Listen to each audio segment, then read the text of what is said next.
Hi ನಮಸ್ತೆ ಎಲ್ಲರಿಗೂ ಮಧುರ ಚಾನಲ್ಗೆ ಸ್ವಾಗತ. ಇವತ್ತಿನ ರೆಸಿಪಿ ಚಿಕನ್ ತವಾ ಫ್ರೈ. ನೋಡಿ, 3/4 kg ಆಗುವಷ್ಟು ಬೋನ್ಲೆಸ್ ಚಿಕನ್ ಹಾಗೆ 2 ಲೆಗ್ ಪೀಸನ್ನು ತೆಗೆದುಕೊಂಡಿದ್ದೇನೆ. ಮೊದಲಿಗೆ ಇದನ್ನು ಮ್ಯಾರಿನೇಟ್ ಮಾಡಬೇಕು. ಅದಕ್ಕಾಗಿ ಒಂದು ಪಾತ್ರೆಯನ್ನು ತೆಗೆದುಕೊಂಡು ಅದಕ್ಕೆ ಅರ್ಧ ಕಪ್ ಆಗುವಷ್ಟು ಗಟ್ಟಿ ಮೊಸರನ್ನು ಸೇರಿಸಬೇಕು. ನಂತರ 2 ಟೇಬಲ್ ಸ್ಪೂನ್ ಆಗುವಷ್ಟು ಖಾರದ ಪುಡಿಯನ್ನು ಸೇರಿಸಬೇಕು. 2 ಟೇಬಲ್ ಸ್ಪೂನ್ ಆಗುವಷ್ಟು ಧನಿಯಾ ಪುಡಿಯನ್ನು ಸೇರಿಸಬೇಕು.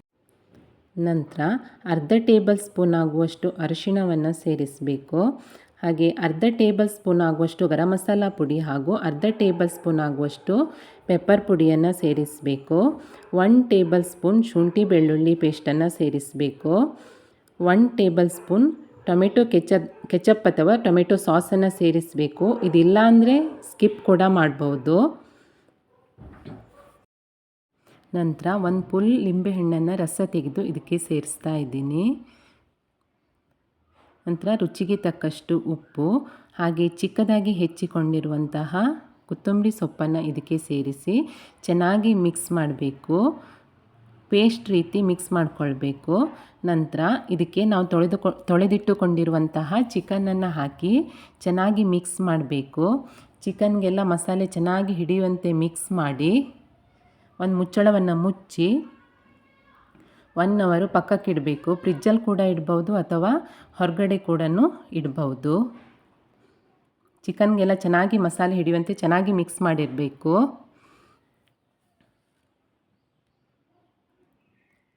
ಒಂದು ಗಂಟೆ ಆದಮೇಲೆ ನೋಡಿ, ಚಿಕನ್ ಚೆನ್ನಾಗಿ ಮ್ಯಾರಿನೇಟ್ ಆಗಿರುತ್ತೆ. ಇದನ್ನು ಫ್ರೈ ಮಾಡ್ಕೊಳ್ಬೇಕು. ಮೊದಲಿಗೆ ಸ್ಟವ್ ಆನ್ ಮಾಡಿ ಒಂದು ತವಾವನ್ನು ಇಡಬೇಕು.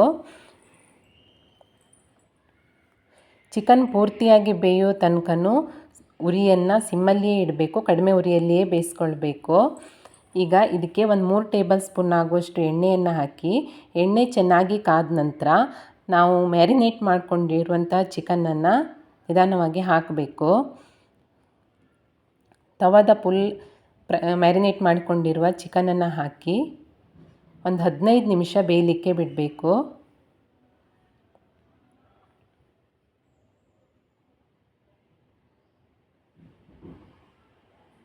ಹದಿನೈದು ನಿಮಿಷ ಬೇಯಿಸೋದ್ರಿಂದ ಒಂದು ಸೈಡ್ ಚಿಕನ್ ಚೆನ್ನಾಗಿ ಬೆಂದ್ಕೊಳ್ಳುತ್ತೆ.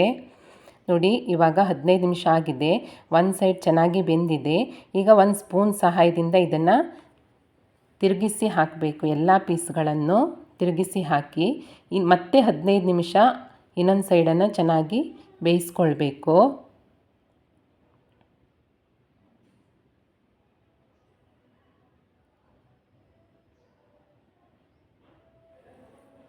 ನೋಡಿ, 15 ನಿಮಿಷದ ನಂತರ ಈಗ ಇನ್ನೊಂದು ಸೈಡ್ ಕೂಡ ಚೆನ್ನಾಗಿ ಬೆಂದಿದೆ. ನಿಮಗೆ ಯಾವುದಾದ್ರೂ ಸೈಡಲ್ಲಿ ಮಸಾಲೆ ಕಾಣಿಸ್ತಾ ಇದೆ ಅಂತ ಅನಿಸಿದರೆ ಆ ಸೈಡನ್ನು ತಿರುಗಿಸಿ ಹಾಕಿ ಚೆನ್ನಾಗಿ ಬೇಯಿಸ್ಕೊಳ್ಳಿ.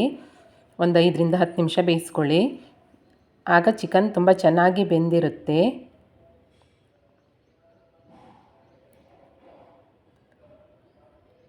ನೋಡಿ, ಈಗ ಎಣ್ಣೆ ಎಲ್ಲ ಡ್ರೈ ಆಗಿ ಚಿಕನ್ ಎಲ್ಲ ಸೈಡು ತುಂಬ ಚೆನ್ನಾಗಿ ಬೆಂದ್ಕೊಂಡಿದೆ. ಈಗ ಸ್ಟೋವನ್ನು ಆಫ್ ಮಾಡಿ ರುಚಿಕರವಾದ ಸಿಂಪಲ್ ಆಗಿರುವಂತಹ ಚಿಕನ್ ತವಾ ಫ್ರೈ ರೆಡಿಯಾಗಿರುತ್ತೆ. ಇಷ್ಟ ಆದರೆ ಲೈಕ್ ಮಾಡಿ, ಶೇರ್ ಮಾಡಿ, ಕಮೆಂಟ್ ಮಾಡಿ. Thank you for watching.